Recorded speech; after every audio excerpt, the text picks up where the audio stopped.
الحمد لله وحده والصلاة والسلام على من لا نبي بعده أما بعد فأعوذ بالله من الشيطان الرجيم بسم الله الرحمن الرحيم إن الصلاة كانت على المؤمنين كتابا موقوتا صدق الله مولانا العلی العظیم۔ محترم بزرگوں، دوستوں اور عزیز ساتھیوں، گزشتہ کئی مجلسوں سے نماز کی فضیلت کے عنوان پر قرآن کریم کی کئی آیتیں آپ کے سامنے آئی۔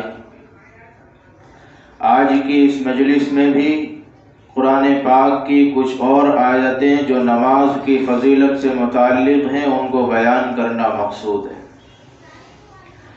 قرآن کریم کی ایک آیت ہے قد افلح من تزکا وذکر اسم ربہ فصلی، سورہ اعلی آیت نمبر 14۔ آیت کا ترجمہ ہے قد افلح من تزکا، کامیاب ہو گیا وہ شخص جو پاک ہوا، وذکر اسم ربہ فصلی، اور جس نے اپنے رب کے نام کا ذکر کیا اور نماز پڑھی۔ آیت کریمہ میں نماز کی فضیلت اس اعتبار سے ثابت ہوتی ہے کہ اللہ تبارک و تعالیٰ نے کامیاب ہونے والے شخص کے 3 اوصاف، 3 اعمال ذکر فرمائے۔ جس شخص کی زندگی میں یہ 3 اعمال ہوں گے وہ شخص فلاح کو، کامیابی کو پہنچ گیا۔ تو اس کا مفہوم مخالف یہ نکلا کہ جس شخص کی زندگی میں یہ 3 اعمال نہیں ہے وہ شخص ناکام و نامراد ہو گیا۔ کون سے 3 اعمال؟ پہلا عمل ہے من تزکا، جس نے اپنے نفس کو، اپنے دل کو، اپنے ظاہر اور باطن کو پاک کیا، گناہوں سے، غلاظتوں سے، گندگیوں سے، محرمات سے، حرام کاموں سے، گناہوں کے کاموں سے، ظاہر بھی پاک، باطن بھی پاک، جسم بھی پاک، روح بھی پاک۔ جس شخص نے یہ کام کیا وہ شخص کامیاب۔ دوسری آیت میں اللہ تعالیٰ نے اسی مضمون کو بیان کرتے ہوئے فرمایا قد افلح من زکاہا وقد خاب من دساہا، نفس کو پاک کرنے والا، نفس کا تزکیہ کرنے والا کامیاب ہے، نفس کو ناپاک اور گندہ کرنے والا ناکام ہے۔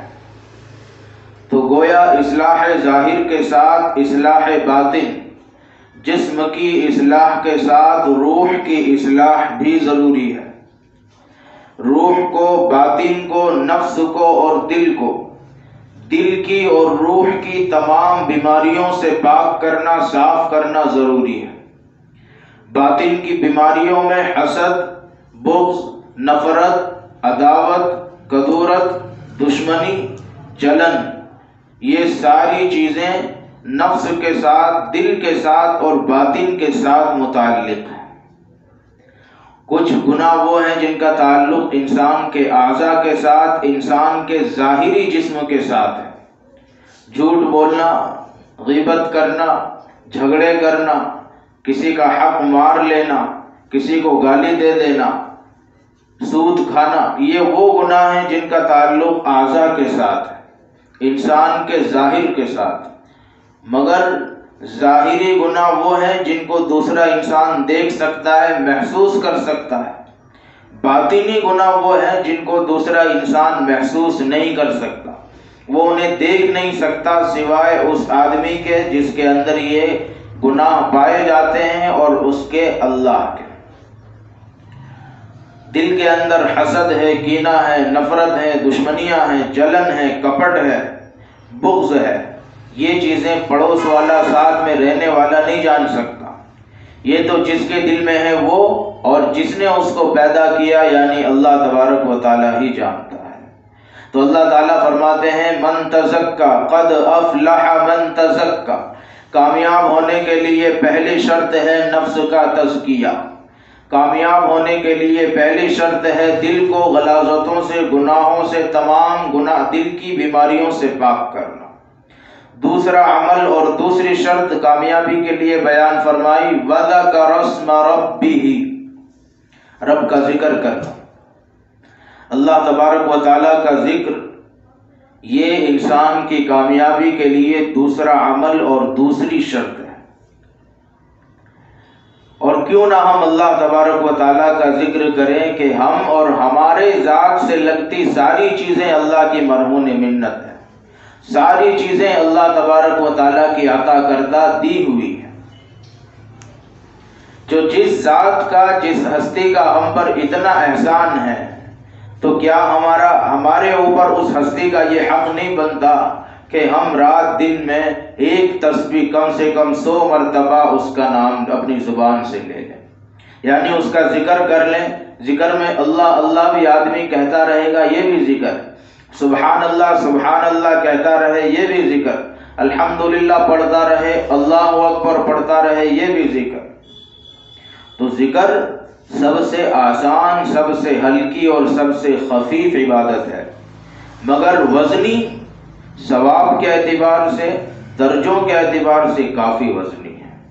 بخاری شریف کی آخری حدیث میں آتا ہے، جس کا مفہوم ہے کہ 2 جملے اور 2 ٹکڑے ایسے ہیں جو زبان پر بڑے آسان ہیں مگر ترازو میں بڑے بھاری ہیں۔ سبحان اللہ و بحمدہ سبحان اللہ العظیم، یہ 2 جملے، سبحان اللہ و بحمدہ سبحان اللہ العظیم، اللہ کا ذکر ہے، اللہ کی پاکی اس میں بیان کی گئی ہے۔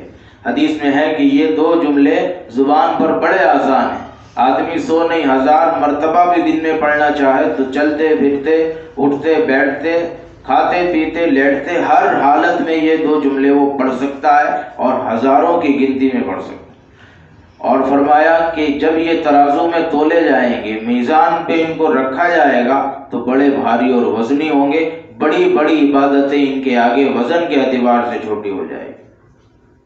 تو یہ دوسرا عمل ہے کامیاب ہونے والے کے لیے، وَذَكَرَ اسْمَ رَبِّهِ، اپنے رب کا ذکر کرنا، اپنے رب کا نام لینا، اس کی تعریف، اس کی توصیف، اس کی حمد و ثنا، اس کی پاکی کو بیان کر۔ اور تیسری چیز جس کا تعلق نماز کے ساتھ ہے، فَصَلَّى، جس نے نماز کی پابندی کی وہ شخص کامیاب ہو گیا۔ تو 3 اعمال ہو گئے۔ پہلا عمل ہے اپنے نفس کو، اپنے باطن کو گناہوں سے پاک کرنا۔ دوسرا عمل ہے اللہ کا کثرت کے ساتھ ذکر کرنا، اور تیسرا عمل ہے نمازوں کی پابندی کرنا۔ جس شخص نے یہ 3 کام کر لیے، اللہ نے کہہ دیا قد افلح، فلاح کو پہنچ گیا، کامیابی کو پا لیا اس شخص نے جس نے یہ 3 کام کر لیے۔ اگلی آیت ہے وَمَا أُمِرُوا إِلَّا لِيَعْبُدُوا اللَّهَ مُخْلِصِينَ لَهُ الدِّينَ حُنَفَاءَ وَيُقِيمُوا الصَّلَاةَ وَيُؤْتُوا الزَّكَاةَ وَذَلِكَ دِينُ الْقَيِّمَةِ، سورہ بینہ آیت نمبر 5۔ اس آیت کے اندر اللہ تبارک و تعالی، آیت کا ترجمہ ہے وَمَا أُمِرُوا، لوگوں کو حکم نہیں دیا گیا، إِلَّا لِيَعْبُدُوا اللَّهَ، مگر اس بات کا کہ وہ اللہ کی عبادت کریں، مخلصین لہ الدین، دین کو اللہ کے لیے خاص کرتے ہوئے، حنفاء، یکسو ہو کر، ایک طرف ہو کے، وَيُقِيمُ الصَّلَاةَ، اور نمازوں کو قائم کر، وَيُؤْتُ الزَّكَاةَ، زکوٰۃ کی پابندی کرے، وَذَلِكَ دِينُ الْقَيِّمَةِ، یہی مضبوط ترین دین ہے۔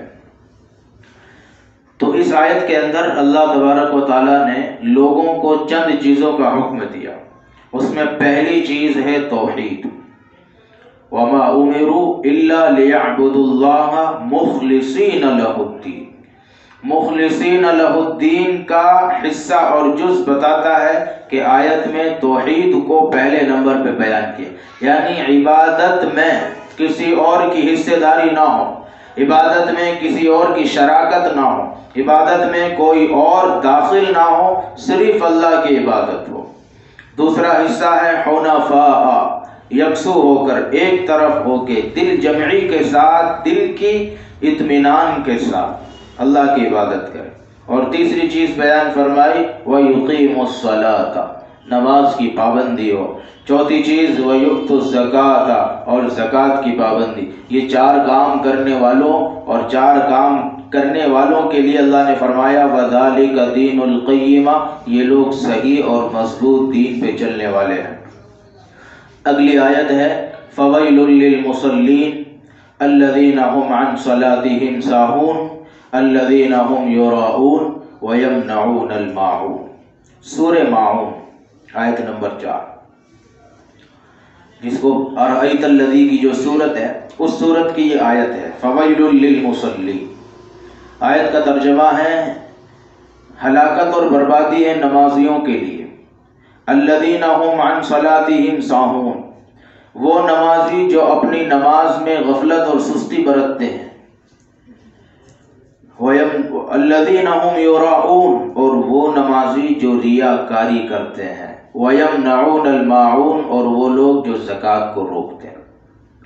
آیت میں نماز کی فضیلت کے ساتھ ساتھ نماز نہ پڑھنے پہ وعید ہے، اور بڑی سخت وعید ہے۔ فرمایا فَوَيْلٌ لِّلْمُصَلِّينَ، نمازیوں کے لیے ہلاکت ہے۔ تو وہ لوگ جو نماز نہیں پڑھتے ان کے لیے کیسی ہلاکت ہوگی؟ یہ ہلاکت اور بربادی ان نمازیوں کے لیے ہے جو غفلت کے ساتھ، سستی کے ساتھ، موقع بے موقع، وقت بے وقت نماز پڑھتے ہیں۔ جب مرضی ہوئی، جب موڈ ہوا تو نماز پڑھ لی، جب مرضی نہیں، جب موڈ نہیں تو نماز چھوڑ دی۔ ایسے لوگوں کے بارے میں آیت ہے الذین هم عن صلاتهم ساہون، جو غفلت کے ساتھ، سستی کے ساتھ مرضی والی نمازیں پڑھتے ہیں، ان لوگوں کے لیے ویل ہے، ہلاکت اور بربادی ہے۔ اور علماء لکھتے ہیں کہ ویلٌ جہنم کا ایک ٹھکانہ ہے، جہنم کا ایک طبقہ ہے ویلٌ، جہاں پر ان لوگوں کو یعنی نماز میں غفلت، سستی اور بغیر عذر کے نماز چھوڑنے والوں کو اس ویل کے مقام میں ڈالا جائے گا۔ تو آیت میں وعید اور ہلاکت اور بربادی ان لوگوں کے لیے ہو گئی جو نماز تو پڑھتے ہیں مگر نماز کو نماز کے طریقے میں نہیں پڑھتے۔ لہذا وہ لوگ جو سرے سے نماز نہیں پڑھتے، جو کبھی نماز نہیں پڑھتے، ان لوگوں کے لیے کیسی ہلاکت ہوگی، ان کے لیے کیسی بربادی ہوگی، وہ ساری چیزیں جب حدیث کا باب کھلے گا اور نماز کے چھوڑنے پر حدیث میں جو وعیدیں آئی ہیں اس کے اندر ساری چیزیں آپ کے سامنے آئیں گی، تو پتہ چلے گا کہ نماز سرے سے چھوڑنے والوں کے لیے کیا عذاب ہے اور نماز میں غفلت اور سستی کرنے والوں کے لیے کیا عذاب۔ ایک تو غفلت کرنے والے، اور دوسرا الذین هم یراؤون، ریاکاری کرنے والے۔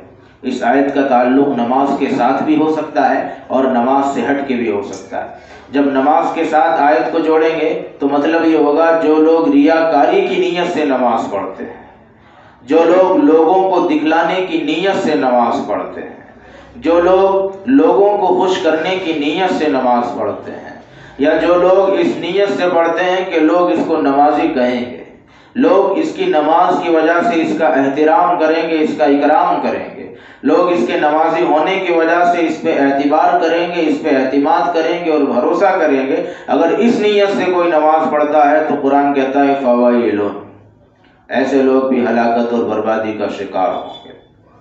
اور جب اس آیت کو نماز سے ہٹا کے دیکھا جائے تو ہر عمل میں جڑے گی یہ آیت، ہر عمل میں الذین هم یراؤون، کسی بھی عمل میں ریاکاری کرنے والوں کے لیے ہلاکت ہے۔ جو لوگ غریب کی مدد کرتے ہیں اس نیت سے کہ لوگ کہیں کہ بڑا داتا اور سخی ہے، اس کے لیے بھی ہلاکت ہے۔ جو لوگ حج کرتے ہیں اس نیت سے کہ لوگ کہیں گے بڑا حاجی ہے، تو اس کے لیے بھی ہلاکت ہے۔ جو عمرے پہ عمرے کرتے ہیں اس نیت سے کہ لوگ کہیں گے کہ بڑا عبادت گزار ہے، اللہ کے گھر کو بار بار دیکھنے جاتا ہے، اس کے لیے بھی ہلاکت اور بربادی ہے۔ جو لوگ کسی بھی عبادت میں اگر یہ پہلو لے آتے ہیں کہ لوگ یہ کہیں گے، تو اس کے لیے اس کی عبادت کا کوئی اجر ثواب دنیا آخرت میں نہیں۔ اگلی آیت ہے انا اعطیناک الکوثر فصل لربک وانحر ان شانئک هو الابتر۔ سورہ کوثر مشہور سورت ہے قرآن کریم کی اور سب سے چھوٹی سورتوں میں سے ایک سورت ہے، لیکن معنی کے اعتبار سے، مفہوم کے اعتبار سے بڑی جامع ترین سورت ہے۔ سورت کا ترجمہ ہے انا اعطیناک الکوثر، پیغمبر ہم نے آپ کو کوثر عطا فرمائی، فصلی لربک وانحر، اب آپ شکرانے کے طور پہ اپنے رب کے لیے نماز پڑھیں اور قربانی کریں۔ ان شانئک ھو الابتر، بے شک آپ کا دشمن بے نام و نشان ہونے والا ہے۔ تو نماز کی فضیلت اس میں کیسے ثابت ہو رہی ہے؟ اللہ تعالیٰ اپنے پیغمبر حضور پاک صلی اللہ علیہ وسلم سے فرماتے ہیں انا اعطیناک الکوثر، پیغمبر ہم نے آپ کو کوثر تحفے میں دی۔ کوثر کیا ہے؟ تفسیر میں اختلاف ہے۔ بعض مفسرین کہتے ہیں کہ اس سے حوض کوثر مراد ہے، جہاں پر حضور پاک صلی اللہ علیہ وسلم حشر کے میدان میں کھڑے ہوں گے، اور جب حشر کے میدان کی گرمی اور سختی اور تپش اتنی ہوگی کہ ہر آدمی پیاس کے اندر مرنے والا ہوگا، سورج سوا نیزے پہ کھڑا ہوگا، زمین تانبے کی ہوگی، ہر شخص ننگا اور برہنہ ہوگا اور اپنے اپنے اعمال کے مطابق پسینے میں ڈوبا ہوا ہوگا، اور پانی اور کھانے کا کوئی نام و نشان نہیں ہوگا، اور کب تک مرحلہ چلے گا کچھ پتہ نہیں۔ اب ہر شخص پیاسا بھوکا کہ کچھ پانی مل جائے، کچھ پانی مل جائے کہ پیاس مٹ جائے۔ تھوڑی دور چلنے کے بعد پتہ چلے گا کہ بڑا حوض لگا ہوا ہے، اس کا نام ہی ہوگا حوض کوثر، اور اس کے ساقی ہوں گے حضور پاک صلی اللہ علیہ وسلم، پلانے والے، اور چاروں طرف سے اس حوض کو فرشتے گھیر رکھے۔ اب ہر آدمی وہاں لپکے گا، دوڑے گا پیاس کی شدت میں کہ کسی طرح سے ایک گلاس مل جائے اور جو ہے میرا کام ہو جائے۔ لیکن اس حوض پہ ہر شخص کو انٹری نہیں ملے گی، ہر شخص کو اس کا پانی نہیں ملے گا۔ جس کے اعمال حوض کوثر والے ہوں گے، جس کے بارے میں اللہ تبارک و تعالیٰ لکھ دیں گے کہ یہ حوض کوثر کا جام پیے گا، وہی آدمی وہاں سیراب ہو سکتا ہے حضور کے ہاتھوں حوض کوثر۔ جس شخص نے ایک بار ایک گھونٹ حضور کے ہاتھوں حوض کوثر کا پی لیا، اس کو کبھی بھی پیاس نہیں لگے گی۔ جنت میں جانے کے بعد جو ابد الآباد کی زندگی ہے، اس پوری زندگی میں کبھی اس کو پیاس نہیں لگے گی، وہ اس کی برکت اور اس کی طاقت ہوگی۔ تو ایک تفسیر یہ۔ دوسری تفسیر، کوثر سے خیر کثیر مراد، ہم نے آپ کو بہت نعمتیں دی، بہت نعمتیں دی، بہت خیر دی، اس میں ہر چیز آ گئی۔ ہم نے آپ کو نبی بنایا، نبیوں کا امام بنایا، رسول بنایا، رسولوں کا امام بنایا، معراج عطا فرمائی، ساری دنیا کا امام بنایا، اور جو ہے فلاں فلاں نعمتیں دی۔ یہ ساری چیزیں کوثر کے اندر داخل ہیں۔ اب یہ سب کچھ گنانے کے بعد اللہ تبارک و تعالیٰ کہتے ہیں نبی دو کام کرو شکرانے میں، سب کچھ لے لو، شکرانے میں دو کام کرو۔ فصلی لربک، پہلا کام نماز پڑھو۔ اس کا حکم ہم کو بھی ہے۔ امتی کو جب کوئی چیز ملتی ہے، اچھی چیز، ہر چیز اللہ کی طرف سے ہوتی ہے، تو علماء فرماتے ہیں کہ اس آدمی کو اس نعمت کے ملنے پہ شکرانے کی نماز پڑھنی چاہیے۔ زندگی میں سب سے بڑی نعمت دنیا کی اللہ تبارک و تعالیٰ کی طرف سے نکاح ہے، بیوی کا ملنا ہے۔ تو جب یہ ملتا ہے تو اللہ تبارک و شریعت کی طرف سے یہ حکم ملتا ہے کہ پہلے وہ نکاح ہو جانے کے فوراً بعد 2 رکعت نماز شکرانے کی ادا کرے۔ لوگ پڑھتے بھی ہیں، حالانکہ وہ نماز کوئی فرض نہیں ہے، کوئی واجب نہیں ہے، کوئی سنت نہیں، آدمی نہیں پڑھے گا کوئی گناہ نہیں۔ پھر کیوں پڑھتا ہے؟ کہ بھائی اتنی بڑی نعمت مل گئی ہے جس کی تمنا وہ برسوں سے کر رہا تھا، تو اس نعمت کے ملنے پہ پھر وہ شکرانے کی نماز پڑھتا ہے۔ لیکن اس کو ہم نے نکاح کے ساتھ خاص کر لیا ہے کہ بس نکاح ہوتا ہے جبھی نماز، جبکہ شکرانے کی نماز ہر نعمت کے شکرانے پہ پڑھنی چاہیے، ہر نعمت کے ملنے پہ پڑھنی چاہیے، جو بڑی نعمت ہو، جس کو ہم اہم سمجھتے ہوں، جب وہ مل جائے تو شکرانے میں ہمیں 2 رکعت 4 رکعت ہماری حیثیت کے مطابق نماز پڑھنی۔ تو جب اللہ تعالیٰ نے حضور سے کہا کہ ہم نے اتنی نعمتیں آپ کو عطا فرمائی، تو اب آپ شکرانے میں ایک کام تو یہ کریں کہ ہمارے لیے نماز پڑھیں، اور صرف پڑھ کے چھٹی نہیں ہے، موت تک آپ نے نماز پڑھتے رہنی ہے۔ دوسرا عمل شکرانے پہ کرنا ہے وانحر، قربانی کرنا۔ شکرانے کی قربانی بھی ہے، اور ویسے بھی جو بقرعید کی قربانیاں ہوتی ہیں وہ بھی اس میں داخل ہے۔ ایک تفسیر۔ دوسری تفسیر، اس میں دین کی ہر قربانی داخل ہے، دین کی ہر قربانی اس کے اندر داخل ہے۔ جہاں جہاں نفس کو دین پر عمل کرنے میں بوجھ محسوس ہوتا ہو اس عمل کو کر جانا نفس کو دبا کے ونحر کے اندر داخل ہے، قربانی کے اندر داخل ہے۔ پھر تیسری آیت ہے ان شانئک هو الابتر، بے شک آپ کا دشمن بے نام و نشان۔ حضور پاک صلی اللہ علیہ وسلم کی اولاد ہوئی، 4 لڑکیاں اور 3 لڑکے، 7 اولاد۔ چاروں لڑکیاں حضور کی زندہ رہی اور ان کے نکاح بھی ہوئے، لیکن جو لڑکے ہوئے حضور کے وہ تینوں کے تینوں بچپن میں وفات پا گئے۔ عبداللہ، قاسم، طیب اور طاہر، 3 لڑکے، تینوں کو تینوں، کسی نے لڑکپن میں اور کسی نے بچپن میں۔ اللہ تعالیٰ نے ان کو اپنے پاس بلا لیا۔ جب تیسرے بیٹے کا انتقال ہوا حضور کے، تو ابو جہل کہنے لگا کہ حضور پاک صلی اللہ علیہ وسلم ابتر ہیں۔ ابتر مطلب دم بریدہ، یعنی ان کی نسل آگے چلنے والی نہیں ہے، آگے ان کا کوئی نام لینے والا نہیں، آگے ان کا کوئی وارث بننے والا نہیں، کیونکہ ان کی جو بھی نر اولاد ہوتی ہے وہ انتقال کر جاتی ہے۔ آدمی کا جو نسب چلتا ہے، جو اس کی نسل چلتی ہے، وہ نر اولاد سے چلتی ہے، مذکر سے چلتی ہے، میل سے چلتی ہے۔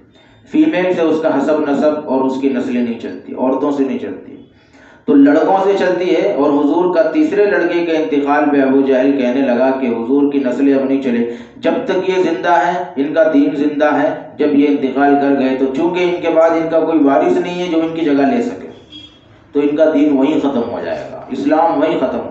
تو جب یہ جملہ ابو جہل نے کہا تو یہ آیت اتری ان شانئک هو الابتر۔ پیغمبر آپ کو ٹینشن لینے کی، کسی طرح کی کسی چیز کی ضرورت نہیں ہے، اس کی ذمہ داری ہماری ہے۔ جو یہ جملہ آپ کے بارے میں کہہ رہا ہے وہی دم بریدہ ہوگا، وہی بے نسل ہوگا، اس کی نسل کو ہم نہیں چلنے دیں، اور جو چلے گی تو پھر اس میں ایمان اور اسلام داخل کریں۔ چنانچہ یہ ہوا، ابو جہل کے بیٹے نے اسلام قبول کیا، اکرمہ ابن ابی جہل، ان کے بیٹے کا، ابو جہل کے بیٹے کا نام اکرمہ، وہ صحابی ہو گئے، مسلمان بن گئے۔